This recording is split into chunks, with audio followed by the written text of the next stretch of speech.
On this episode of Locked On Angels, our favorite team got a big win against the Braves last night, led by Jo Adell on the offense and Tyler Anderson on the mound, and we've got 5 takeaways to share. It's time to get locked on with Mike and John, and this is Locked On Angels.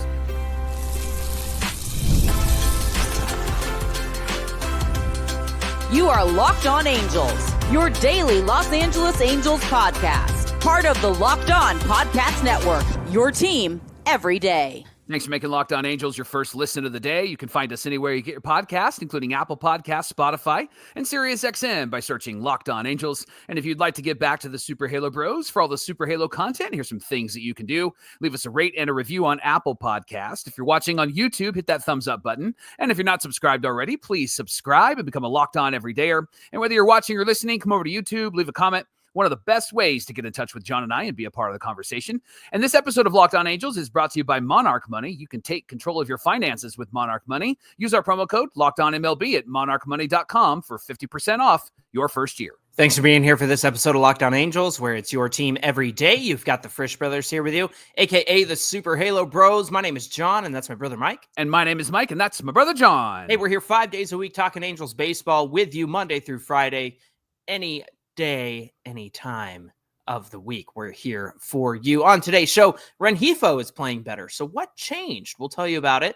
And our Angels are failing upward. What are we talking about? We'll share that in segment 3. But Mike, let's get to our takeaways from game 1 in Atlanta against the Braves. A big 4-0 win for the Halos, highlighted by a big inning, a 4-run inning, right? Yeah. First takeaway, though, John, Angels' first game in Atlanta since 2023. Remember, They went there and they were in competition for a playoff spot, and they made a bunch of trades, and it did not go well for them. The lineup, the last time that they played in Atlanta was on August 2nd, 2023. This was who was in the lineup, John. Leading off was Rengifo. Batting second was Ohtani. Batting third, C.J. Cron. Fourth, Randall Grichuk. Fifth, Hunter Renfroe. Sixth, Eduardo Escobar. Seventh, Zach Neto. Eighth, Chad Wallach. And ninth, Jordan Adams. And guess who was on the mound, John?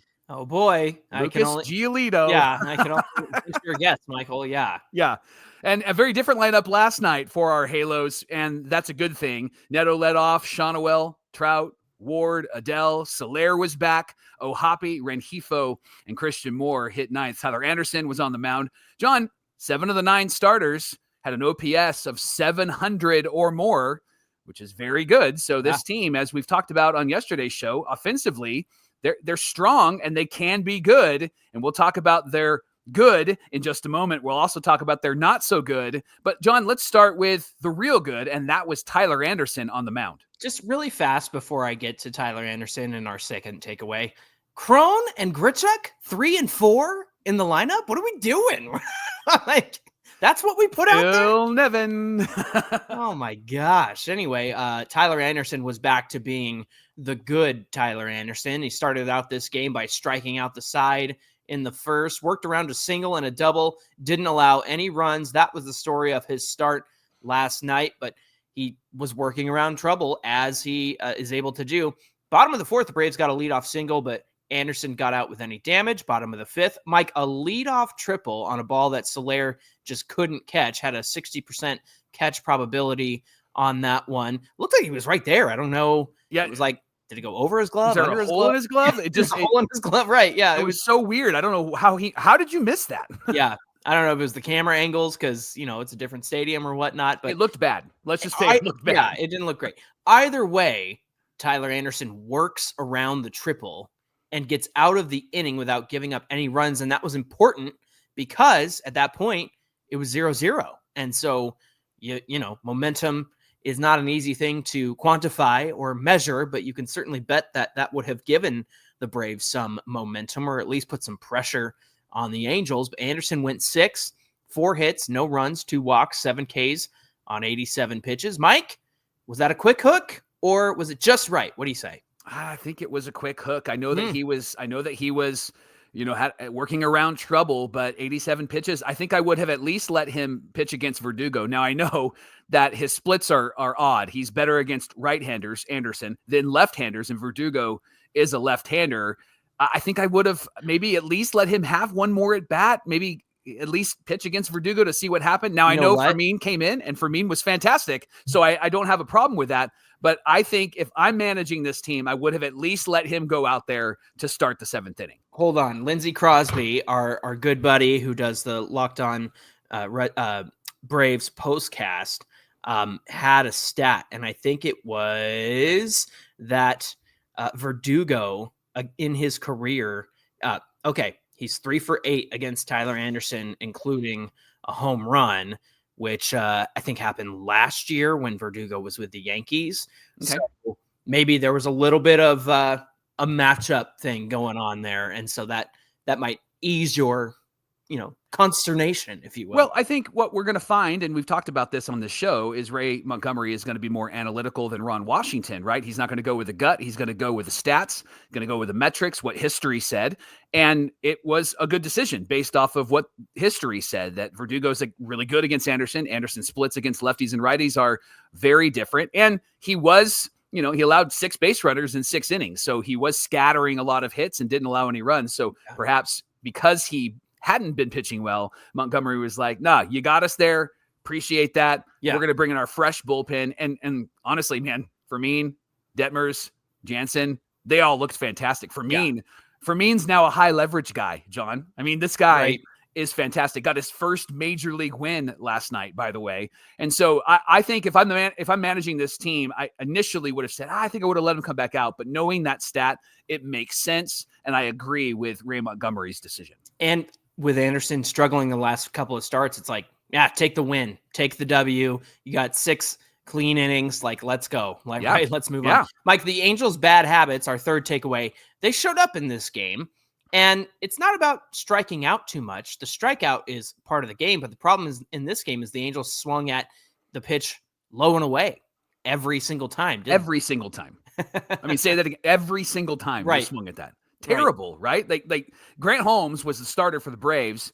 John, he had 31 whiffs in this game. Yeah. 31 whiffs. Now, he's had back-to-back games with 25 plus.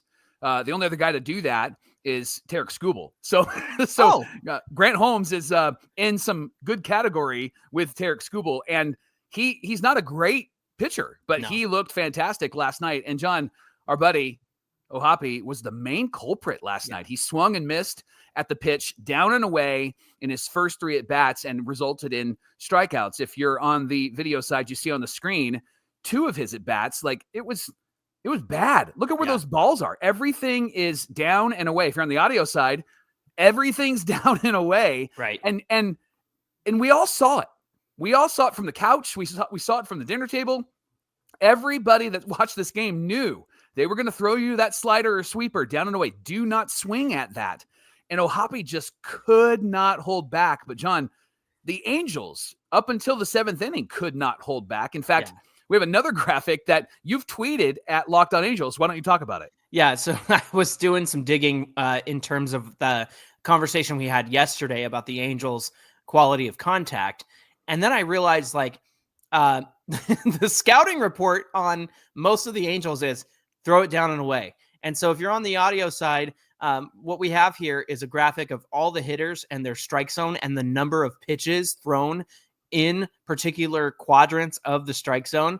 And for most of the right-handed hitters, it's bright red because that's where most of the pitches are going. And then if you look at Nolan Schonewell, who's a lefty, down and away on the opposite side from him. So everything is throw it down and away, throw it down and away. The Angels will go after it. So tells me the scouting report on the Angels is, hey, throw it down and away, because that's where they swing and miss most of the time. Mike, my wife Abby can attest to this. I told her, here comes Logan, and he's going to swing at all 3 pitches, and none of them are going to be in the zone. And then it happened, and she looked at me and went, can we get a lotto ticket? What do you, how'd you know that? And I was like, that's what he's been doing lately. I've seen this before. Yeah. We've played this game before, right? Yeah. 4th takeaway, John, Angels adjusted and put some good bats together in the top of the 7th. Started with a 1-out hustle double from Mike Trout. Good to see. First, he had that Mike Trout classic swing, and then he turned on the afterburners, man, and that knee looks fine. I don't know if it's sore after the game, but that knee looked fine at that moment. Then Taylor Ward walked. We'll talk about walks in just a moment. Then your boy, John, Jo Adell. Come on. RBI double. Trout scores the first run of the game. Adell's got a 12-game hitting streak going. Then Jorge Soler, he's back. He follows with a 2-run double. Ward and Adell score. And then finally, with 2 outs, Rengifo singled and Campero, he scored. He was pinch running for Soler. The Halos had 2 walks in that inning, and they had 7 total walks last night, John. They were 29th in the league entering June in walks. In the month of June, they improved.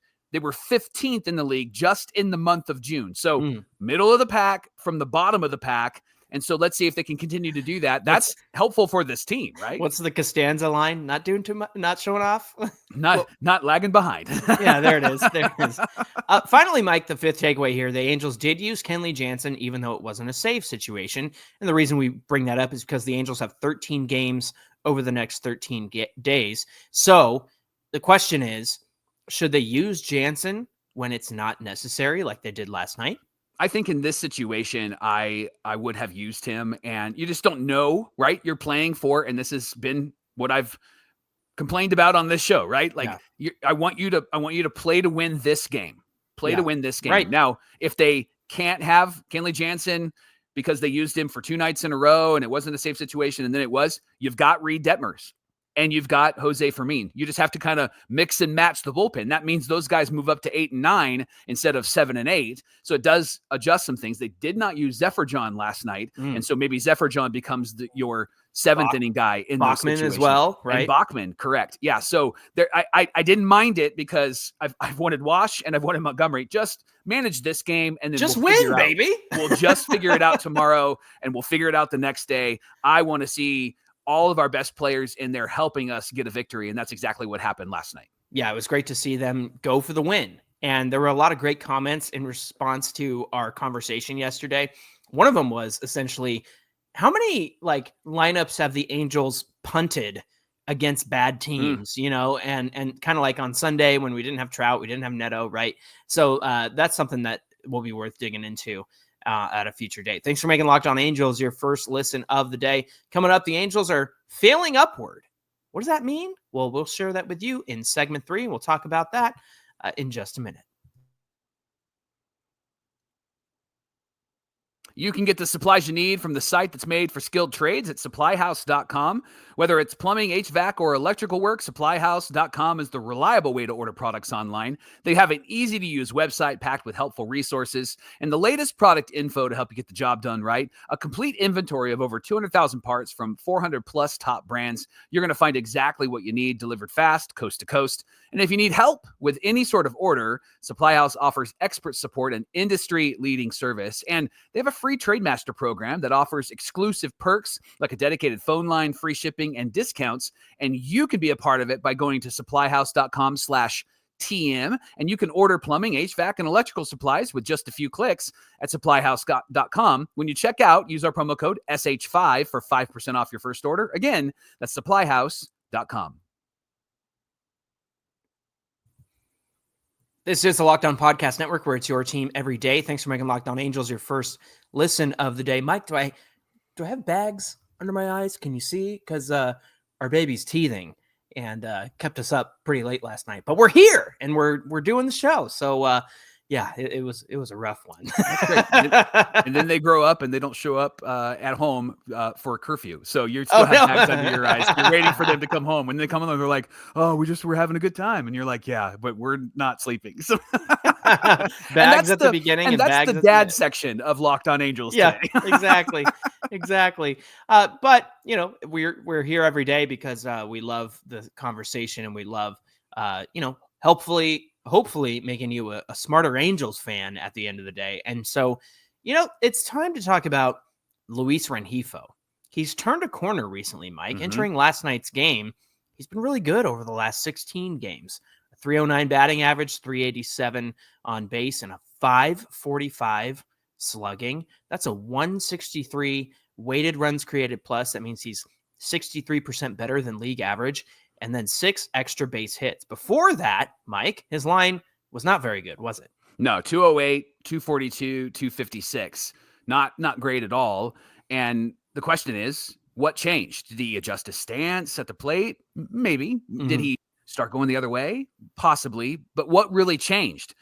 John, I don't think it was anything that he did. I think it was everything that the organization did. And what the organization did is they called up Christian Moore 16 games ago. And that's not counting last night. Rengifo went 2 for 4 last night. So those numbers went up and to the right after his performance last night. John, calling up Christian Moore seemed to be a shot in the arm for Luis Rengifo. Do you think that's a coincidence? Tell me your thoughts about that. It's funny that it's exactly 16 games where things turned around for him, and Christian Moore, entering yesterday, came up 16 days ago. Man, it feels like he's been up for a while now, and it's only 16 he's won games. A bunch of games for us. That's, yeah, exactly. But Mike, it's sad because Rengifo had his season cut short last year with the injury, and even the year before that also had the season cut short with an injury. And both of those years, he was very good. Everybody's called him a second half guy. And that's because in 21 and 22, he'd put up decent numbers, but he wouldn't arrive until Trout was hurt and Rendon was hurt. And all those guys inevitably got hurt. And it was like, okay, well, we need Rengifo in this lineup. We need him in the infield. And that's what they would do. And so to call him a second half guy, I think it was just unfair. We've actually done a deep dive on that a couple of off seasons ago. This time around, actually was kind of a second half guy. And I know we're not well, I guess we are. We're past the halfway point. If you want to count second half as, the actual number of games versus after the All-Star break. But all of that to say, Louis not been great this season. And so for him to do this over his last 16 games, I don't know that it's so much the competition aspect. But I do think that Christian Moore being in this lineup and what he's able to offer raises the game of everybody else in that lineup. To have him at number 9 is, and you see him work that walk last night. And I know it didn't end up coming around to score, but the fact is number 9, he's doing a great job down at the bottom of the order. And then Rengifo's at 8. So perhaps there's something there in terms of protection behind Rengifo. I know Rengifo got to lead off a couple of times with Zach Neto out. And so, that could have been a boost to his confidence, also a boost to his stat line, right? So I think there's a number of factors here that have contributed to that. I do think it is really funny that it's exactly 16 games and exactly when Christian Moore came up. But what's your perspective on this change in Luis Rengifo? Maybe he's vying for a trade or a new contract or something like that. What do you think? I think he's an at-bats guy. Mike Trout always said, I got to have like 100, 150 at-bats to really get going. It seems like Rengifo is kind of wired that way as well. And he had a really slow start. Remember, no spring training. And so we weren't sure what was going to happen when he started the regular season. And I just think that he used March, April, and some of May to really figure some things out. And he wasn't there that often, right? He was being mixed and matched. He was at third base, second base, and out in the outfield, right? And I also think because they have him at third base, he's having to learn that position. I don't think it's his most confident position. There's probably a lot that's going on in his head. However, I do think that there has to be some level of, they're bringing this guy in, huh? Okay. I better get my crap together, right? Like, and one of the reasons why I believe that is on the broadcast last night, Wayne and Gooby were talking about the Braves, and all of the guys that are young that they gave long-term deals to are really struggling. Not all of them, but most of them are really struggling. Michael Harris is really struggling right now. And so the conversation, the narrative around that is, did they give them the bag and now they're just not that motivated? And you don't know, right? You don't know what's going on in their hearts. I'm sure they're working really, really hard. But I wonder if for Rengifo, he's a utility guy. You can move me around. I'm going to be in the lineup. And so maybe there was a bit of like, yeah, I'll figure it out. Yeah, everything's kind of going to work out itself, right? And then you have Christian Moore come in and you go, top prospect, number 1 guy. And he's, kind of clutch. Oh, that's a walk-off. Okay. You know what I mean? Like, that, I would pay attention to it. Wouldn't you? Yeah. Like it would affect me. I'd be like, I don't want to lose my job. So I better focus in. I better get my junk together, right? Like I better figure this out. And so I know from the human perspective, we don't know what's going on in his head, but I know from the human perspective, I'd be like, oh, Christian's here. Okay. I better, let me do 2 more sets. Let me do 15 more swings, right? That's what I would do. I would feel that. Yeah. Well, and you mentioned him being an at-bats guy. Mike, I think he loves playing the game. And like out of everybody on this team, like over the last couple of years, for as rough as it's been, Rengifo, like you can see it, right? You can see that he pours his heart and soul into everything that he does. That's why I think it's a shame that, he's had a couple of seasons cut off by injury. And I also think it's a shame that we're probably getting to a point where he'll be traded at the trade deadline to get something of value back. I saw a rumor that the Yankees were interested in him, and that's been something that's come up a few times, and I know Yankee fans have brought it up, so that might be something there.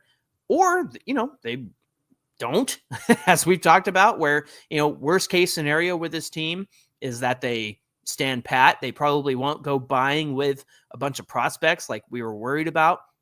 They will probably stand pat at the worst. And when it comes to if they don't sell, right? I think selling would be a good thing for a lot of this team because it would reinforce them for next year.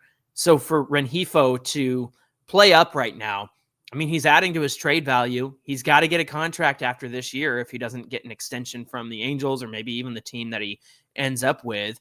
And, it's like it's a walk year and he has not been impressive. But he's a super utility guy, not particularly great at anything, but competent, mostly at second base. That's the biggest thing. Mike, you mentioned third base. What's funny is I think statistically his second best position is shortstop over third base. Yeah. And so I think it goes second, shortstop, and then third. All of that to say, it's been really great to see him turn the corner. I think I agree with you in the sense that there probably was some inspiration coming from the fact that Christian Moore came up. It also says, hey, Louis, you're not cutting it. We got to bring this kid up now. And yeah, we're excited about this kid. You're not going to lose your job because we need you in there. We're not going to start Kevin Newman every day. We'd rather have you every day. However, Christian's here because you're not cutting it. Yeah. I think that's a big part of the conversation. So I think maybe there was a conversation, maybe there was a talking to. All of that to say, I'm a big Luis Rengifo fan. I like when we call him Louis. But Luis Rengifo, he's just been, like I said, the heart and soul for this team when years have not been so great. He's been a bright spot for the Halos. I'll be interested to see how his future with the team plays out. Money, money, money, money. Monarch Money. Oh, your no. personal CFO is Monarch Money. They're giving you full visibility and control over your finances. This is why you should just immediately download the app because I just sang for them. Monarch Money isn't just a budgeting app. It's a complete financial command center. Tracks all of your accounts, investments, and spending all in one place. You can stop managing your money and start building your wealth. And those money conversations with those you love are smoother than ever with Monarch Money. So take control of your finances. Use our promo code LOCKEDONMLB when you go to monarchmoney.com. You're going to get 50% off your first year, and you're going to get a lot of help and a lot of support with your resources. Again, monarchmoney.com, promo code LOCKEDONMLB for half off your first year. We all know the narrative around the Halos minor league system. It's not great. It's last in the league. There's no top players, right? We've got two in the top 100, but I think Dana fell out of Baseball America's top 100. Yeah. Here's the thing, though, Mike. The Angels have used 8 players that they drafted in the first round this year: Neto, Shonowell, Detmers, Adell, Ward, Trout. Yes, he counts. Bachman and Christian Moore, the last team to have 8 first-round picks play on the same roster at the same time, the 1991 Milwaukee Brewers, back when they were an American League team. Yep. How about that? Yep. So Baseball America, they do annual ratings of the Angels farm system, and they ranked it as one of the worst in baseball. But recently, editor-in-chief J.J. Cooper had to take a step back and applaud this moment where the Angels had those 8 top first round picks in the game together. He said, "It's hard to be critical of a team having 8 first rounders on their roster at the same time.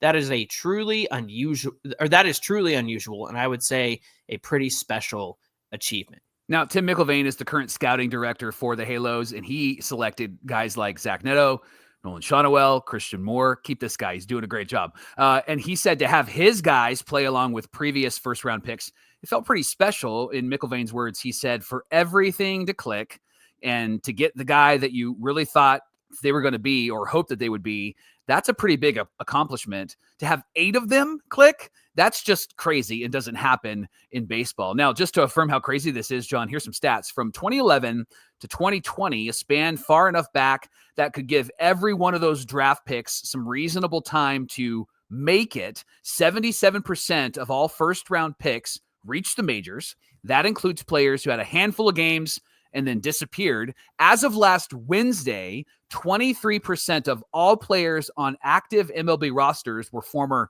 first-round picks, but just under half of those players were with the teams that originally drafted them. And here's where it's really crazy. 8 first-round picks for the Angels playing all at the same time. The average team has 2.9 active players who were homegrown first rounders. This is super unique, and the Angels are failing up. They're leading the pack in this. It's funny for McIlvain to say, like, for everything to click and you get what you thought the guy was going to be. I think that there's we could push back on that a little bit when you consider, Sam Bachman. Like, the poor guy's dealt with a lot of injuries, probably not exactly what you thought he could be or should be, but if he can remain healthy, and he's a big piece of the bullpen. Now, I know that maybe you don't want to draft a number 1 pick and it ends up being a bullpen guy. That's right. What you call reliever risk, right? When you draft somebody and they say, oh, he's got reliever risk, that means, like, yeah, his ceiling is probably going to be a reliever. So to say it's all clicking, I get what he's trying to say, but I think I would push back on that statement a little bit just to be realistic and fair. Well, and he's really specifically talking about his 3 guys, the guys that he drafted, and the fact that they're making a huge impact. And it's cool that they're playing with the other guys that came during the Epler era, right, and previous eras. And so he's really focused on his 3 guys. But you're right, like, Sam Bachman is not somebody that you're like, yay, 7th inning guy, we drafted him in the first round, this is rad. Yeah, right? Exactly. Especially when that was the all pitcher draft, and that was there was a lot of guys they passed on, including pitchers. I think like George Kirby was in that draft. So don't talk about that. Yeah, let's move on. So with 8 first rounders in the majors, why do the Angels regularly get ranked near the bottom? The reason for that is the volume of quality prospects. After the Nettos and the Shonowells, they don't have a lot of depth. In fact, J.J. Cooper of Baseball America, he said there's not a lot of depth of prospects, but at the same time, I do want to give the Angels credit for this. Depth is less important than producing big league regulars. And on a given night, the Angels can have 6 first-round regulars in their lineup. It's an accomplishment. So let me say that again. Depth is less important than producing big league regulars. So as a fan, and to our everydayers, are you comfortable with the lack of depth, but happy with the quality big league regulars? Mike, what do you think about that question? I am right now, because this is how Artie wants to run this team. And Perry Manassian is building this team that way. And that's how Perry's playing in the sandbox, right? And so I'm okay with that. I would love to have depth. I would love to have 3 layers of depth. I think they're adding to it. And I think those guys just haven't been evaluated. I know, is it Gabriel Davalos? They got in the international draft. Jared Timms is high on him. In fact, he tweeted from Talking Halos. He tweeted just the other day that Davalos will probably be his personal number 1 prospect in the Angels organization next season because of how well he's played so far in some of the rookie leagues and I think Dominican leagues that he's in. That's another aspect that I don't think gets talked about enough is the Angels' activity on the international free agency market. It's where we get our Nelson Radas and our Denzer Guzmans and our Gabriel Davalos, right? So those are very important and crucial aspects to this system and these prospects that are years away, to be honest with you. And, Nelson Rada, I don't know if he's 19 still, but I know he was 19 last year. And so I don't know when his birthday is, but the fact is somebody that we're excited about, but he's 19, right? And he's having a great season. Remember last year, he didn't do great in AA, but it was like, all right, try him again and see if he can hang. And so far, he's hanging in Yeah. AA. And that's pretty exciting to see. Despite the team not having a great record, Nelson Rada is a bright spot in that. But also, I think the international free agency market and a lot of those guys that they've signed are going to have a huge impact in the future. And we're not quite ready to talk about them because they're still years off. And so I think that's going to influence the prospect rankings. Now, some of these guys are in the Angels' top prospects when they get ranked.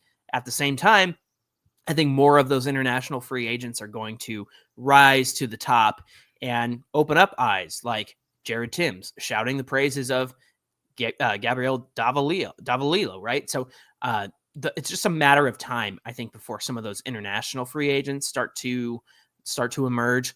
But again, I do give JJ Cooper props because remember last week I said they doubled down on the fact that the Angels don't have a good system. They came hard, yeah. They came really strong. Exactly. So it's interesting that he dialed it back. Maybe he listens to us. Maybe that's what happened. We called him out, and he said, "You know what, Halo Bros, you're right. I got to give you credit." We salute you. Thanks for making Locked On Angels your first listen of the day. And now for your second listen, check out the all-new Locked On MLB Game Night. You can find Game Night on Locked On MLB's YouTube channel or wherever you get your podcasts. Hey, be sure you give us a follow on Twitter at Locked On Angels and at Super Halo Bros on Twitter and Instagram. Whether you're watching or listening, come on over to YouTube, get in the comments section. We would love to hear from you, and we do our best to get back to you. We read everything. We just also try to comment on everything as well and get back to you. Mike, what do we have on deck for Thursday's show? Well, the question is, will Trout ever go back to the outfield? He certainly looked pretty healthy last night, hustling in the 7th inning for that double, and then Soler missing that ball in the outfield makes us go, maybe we could make a switch there, right? Like, we're going to share some thoughts about that. We've got some reports from Jeff Fletcher and others, and our opinions as well. And we're going to talk about Trout in the outfield, possibly tomorrow on Locked On Angels. By the way, I love that Gustavo Quintero stayed with the team, even though Soler got activated and him pinch running for him and then going in the right field. I love Quintero. I think he's perfect in the role that he's in, right? Yep. So I'm glad that he's stuck with the team. All right, friends, we hope he'll come back and join us. Until then, my name is John, and that's my brother Mike. And my name is Mike, and that's my brother John. Thanks for being here with us, everybody, and we'll see you back here on Thursday. Money, money, money, money. Oh my gosh, you're gonna get us demonetized because of you're so on the note, Mike.